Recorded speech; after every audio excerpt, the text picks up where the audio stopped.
She returned on the dinghy, alone. She had a strong and sudden urge to shut the motor off and let the current take her, but she couldn't work out where that impulse came from, so she did her best to resist it.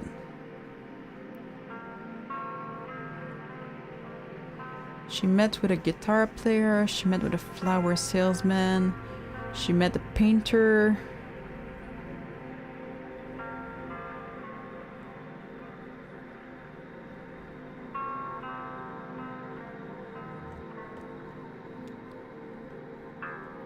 Flowers. They floated alongside a buoyant pots, bobbing untethered. He corralled them with a long pole and in a stream of small adjustments. She leaned out over the water to get a closer look. She made a small talk. He was alert and easygoing. His day was just beginning. He used to work at the balloon barn, but it closed down. Aw. When he wasn't selling flowers, he'd hang out by the highway and listen to the sounds of cars, study them carefully, and then learn to reproduce them with his own voice. He was working on a record. He drifted away with the current, pushing his flowers along with the raft.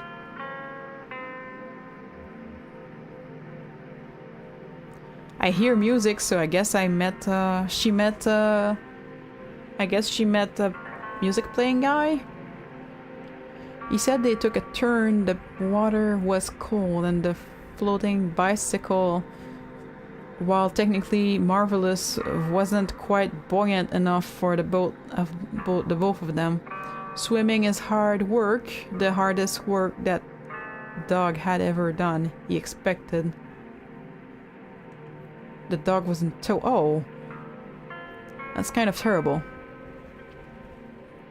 They'd been traveling this way for most of the night, struggling through the icy water, stopping to recover when they could find a rock large enough to start a small fire. He had his belongings stuffed into a weather guitar case at the end of a thin rope.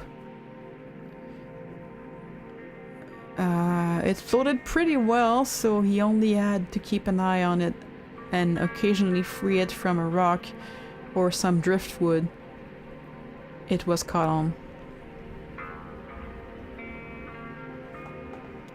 She invited him to ride on the dinghy. He appreciated the offer, but they weren't in a hurry. She met a painter, I guess?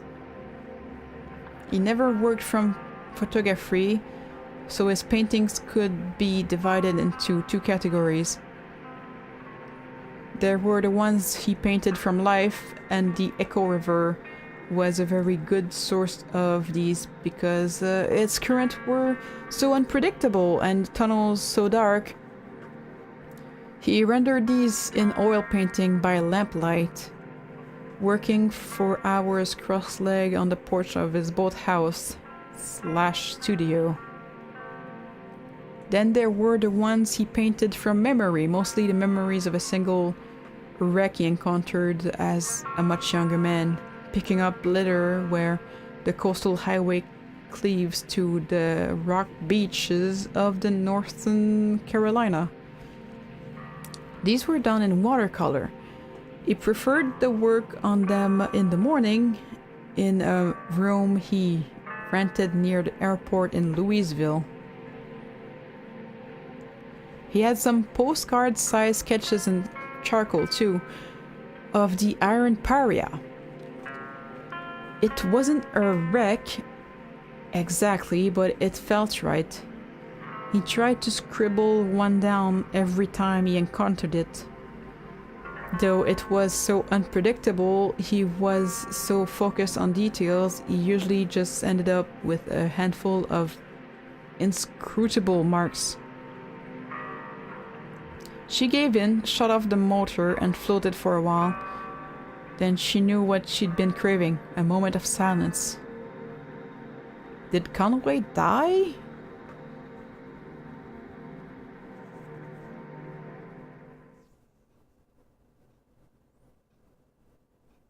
Scene 4, Act 8. Sam and Ida's.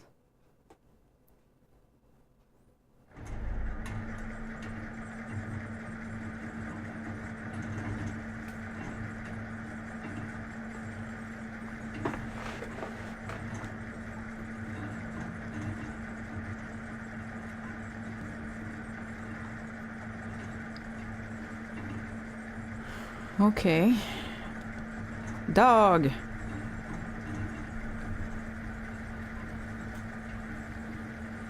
Scratch the dog.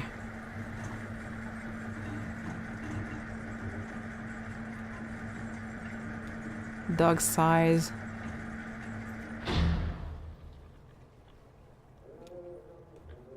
She smiles at the dog.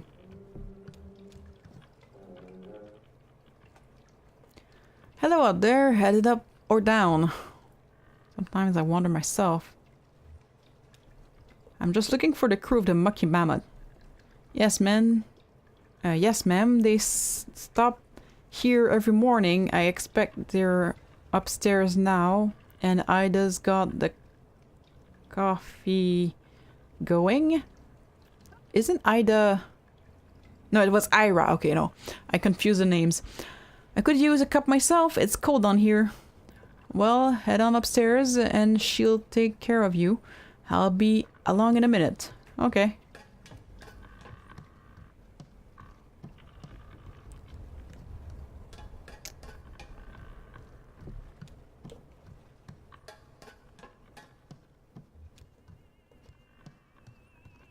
Everybody, Conaway turned into a magical neon skeleton and fucked off, so I don't know what to do now.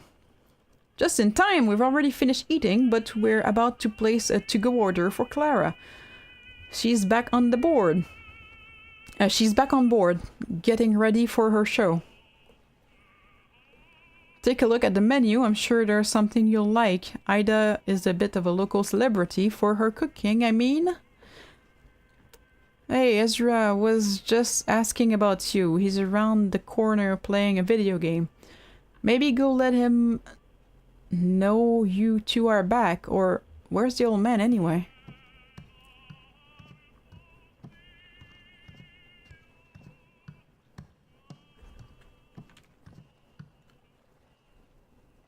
Oh, bad luck. You'll get it next time. Hey, got a quarter? He's almost got it. It's true.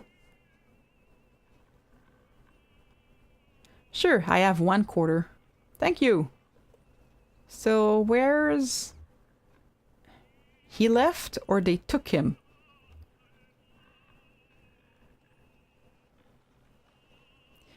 He seemed pretty intent on going to work for them, so it's not like they kidnapped him. He left. Oh, okay. I have to say, I didn't know him very well, but he seemed like the kind of guy who was always on his way to somewhere else. Yeah, I gotta go sit down. Cool. The food is good here. I think everyone else is finishing up, but you could probably get something to go. Alright, Claw Maestro. Let's give it another shot. Let's see what's on top of the pile here. There's a stuffed octopus, a plastic bag full of clam shells, a cowboy hat, and some big headphones. That octopus has a leg wrapped around a boombox underneath it. The shells are pretty clear, but I don't know if the claw can actually grip the bag well. The cowboy hat is in the corner, so it's kind of tricky to tell if it's wedged in or not. Those headphones might be a good bet, but I can't see the cord. It could be wrapped around something. What are you going for? Everything's kind of stuck, isn't it? The octopus. Whoa, alright, I admire your confidence. Okay, when you put the quarter in, you'll have about 8 seconds to grab your prize. Octopus is square in the middle. Let me know if you need help lining it up. I've got a slightly different view on the field from up here. Ready? Here we go!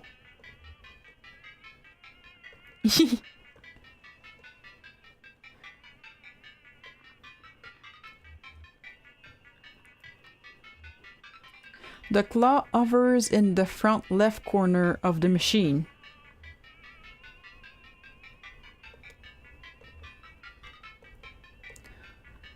The claw hovers halfway the front of the machine. The claw hovers in the center of the machine. Grab the octopus! The octopus is attached too securely to the plastic boombox beneath. It slips from the claw's grasp. Ah, no good. I had a feeling the octopus was a little too comfortable in there. Hey, listen, it sounds like that old man you were following around, I guess he had to leave? Is he okay? Yeah, he's okay. I mean, I'm sure he could be better, but I don't think you need to worry about him. Anyway, I don't know what kind of plans you have now, but if you need help figuring out your next move, you can always talk to me and Miss Junebug. I just wanted to make sure you know that.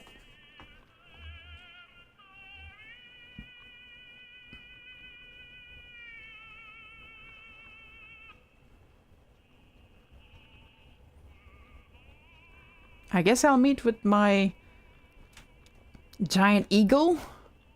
Oh yeah, he's your brother, you said, right? Hey, maybe if we still have time to poke around this place a little. They have some pretty wild stuff in there. The fuck? He's a robot? Are they all robots? Hey, did you see this? They keep a table full of fake food over here. I've never known why. Actually, I think it might be real food coated with shellac or something. Preserved. Oh, and look, this tentacle-looking thing is half eaten. This is someone's meal that they didn't finish? I dare you to take a bite. Haha, you first. No. Yeah, I don't blame you. If Sam and Ida preserved this half-eaten meal, it must have been pretty important to them, right? Maybe it belonged to someone they cared about. Like a beloved uncle had a mid-meal stroke, so they kept it in memory.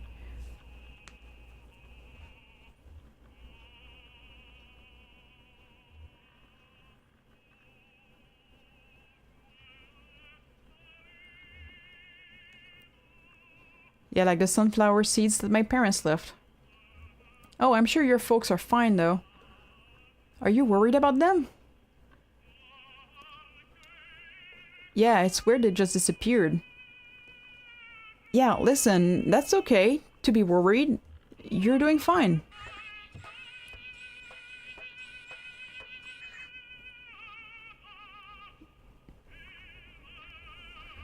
Weird, somehow I thought it was his truck and delivery and all. It was. That's what she's saying. He just left it behind. But you're going to deliver it anyway. Why? Oh. He's my friend? Well, not really. He doesn't need help finishing his job. He just quit. It's on my way? Somebody's waiting for those antiques. Professionalism! Have you got a name or just an address? Maybe it doesn't matter. Even having discharged all that whatever it is onto the lawn, I'm sure you'd still have fulfilled your friend's obligation. Johnny and I will help you unload when we get there. Lift your legs, Cricket. Yes, ma'am. Lift your legs? Cricket? So how was everything? How was the sweet cave snail? Devastating. You're a killer, Ida. Well, I can't take all the credit. Sam came across a whole cave of snail colony down there about a year back, and we've been leaving rock candy for them to gorge on since. We just started harvesting earlier this month. Yes, it's all about patience down here. Everything grows more slowly in the dark. There are fish in the cave Lethe, in Lake Lethe, that live up to 200 years, and its flavor profile only develops at about 75. I've got a pot of bones in there that's been stewing for at least a week. Not sure that's a good idea.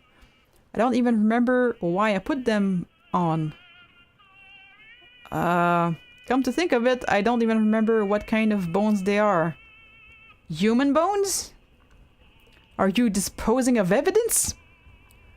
Oh, we need one for the road. Clara said she wanted, something primordial, she said. What does that mean? She must mean something simple. Maybe she means something old-fashioned. I think she means something very deep in the lake.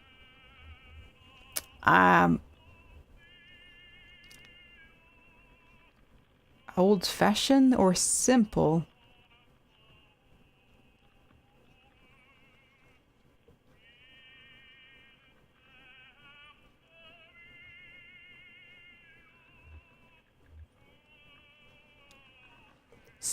Old-fashioned. Could be.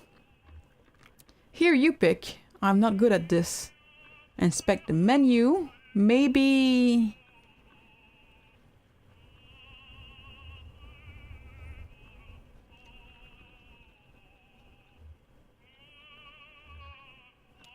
Oh, you can turn the page. She probably like...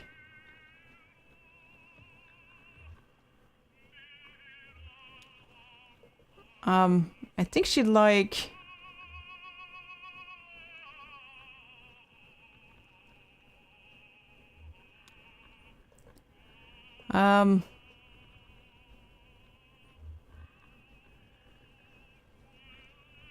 Steamed squid. Your friend will love it. I'll have that right out, sweetie.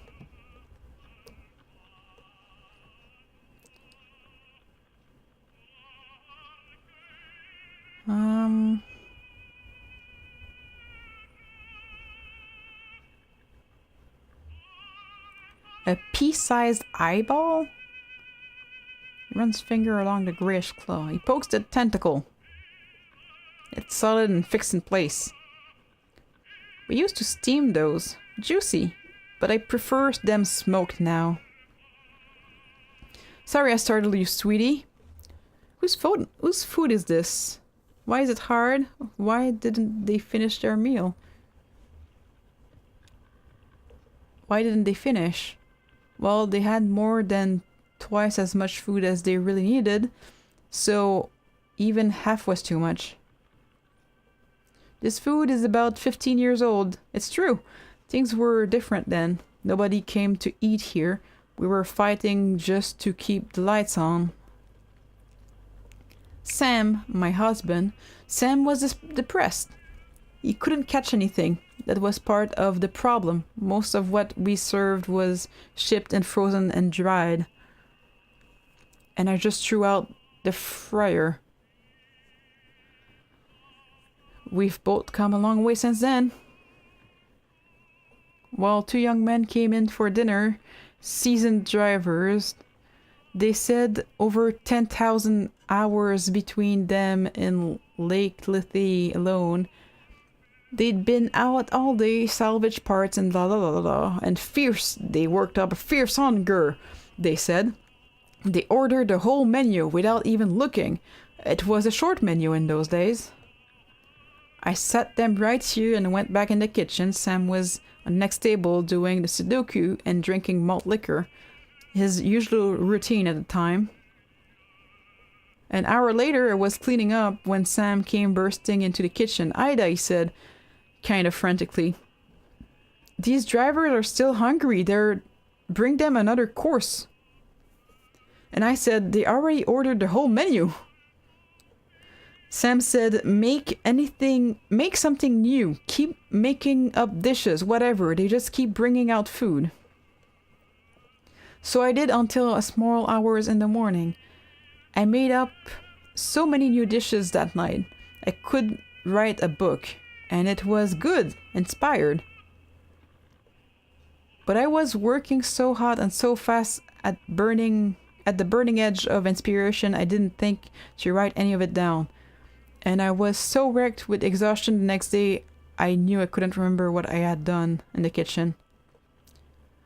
Sam thought we could take a photograph of the leftovers, but we couldn't get the light right, so we just shellacked the whole table.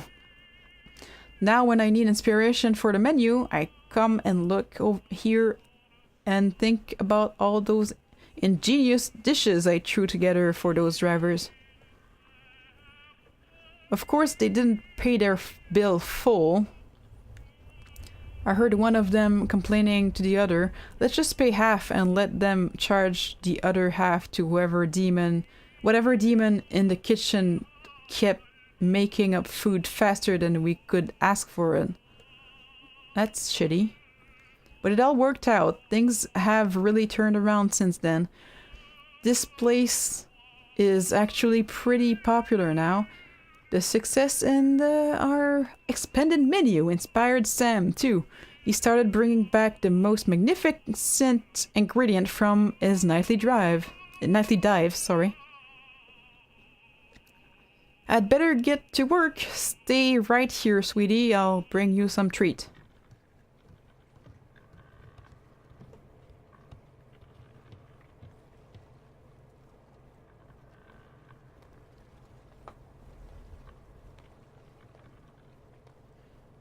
Whoa! What did you catch? Is that an eel? "Well, buddy, I guess you're the catch of the day. The one and only, haha. Oh. So what are you? You look like, well, some kind of eel, I guess? Kind of mopey little guy, huh? Yeah, I can see it in your eyes. Is that Conaway's skin? You smell like sort of buttery. Well, that should be just fine. Skin feels like sandpaper, huh? Well, she'll figure something out.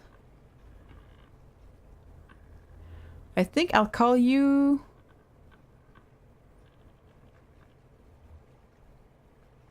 Ugh. Okay. Something failed? No! No, Kentucky! Kentucky, don't! No, I don't. I want to play the game.